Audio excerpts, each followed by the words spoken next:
একবার একটি শান্ত শহরে হুইস্কার্স নামে একটি বিড়াল ছিল যে নিজেকে একজন গোয়েন্দা বলে মনে করেছিল।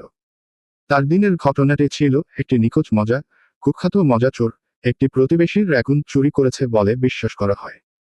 তার কাল্পনিক ম্যাগনিফাইং গ্লাস দিয়ে প্রতিটি কোণ পরিদর্শন করে আশেপাশের মধ্যে দিয়ে কাশফোঁটা ঘুরে বেড়ায়। তিনি স্থানীয় পাখিদের জিজ্ঞাসা করেছিলেন, যারা অস্বাভাবিক কিছু না দেখে কিচিরমিচির করে, এবং মেলোম্যানকে জিজ্ঞাসাবাদ করেছিল যে সে সম্পর্কে কোন ধারণা ছিল না।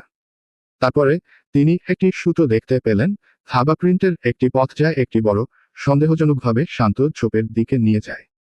দারুণ নাটকীয় স্বভাব নিয়ে তিনি ঝোপের মধ্যে ঢুকলেন এবং পাতায় একে আবির্ভূত হলেন, কিন্তু কোন মজা চোখে পড়ল না।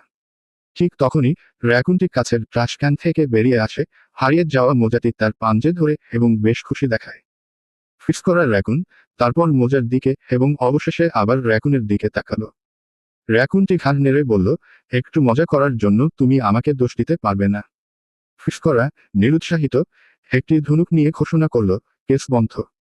তিনি গর্বিতভাবে মিছিল বন্ধ হিসাবে। র্যাকুন তাকে যেতে দেখল এবং সন্তুষ্ট হাসির সাথে মোজাটি ট্র্যাশের ক্যানে রেখে দিল। পরের দিন শহরটি হুইস্কার্সের দুর্দান্ত গোয়েন্দার গল্পে মুখরিত হয়ে ওঠে।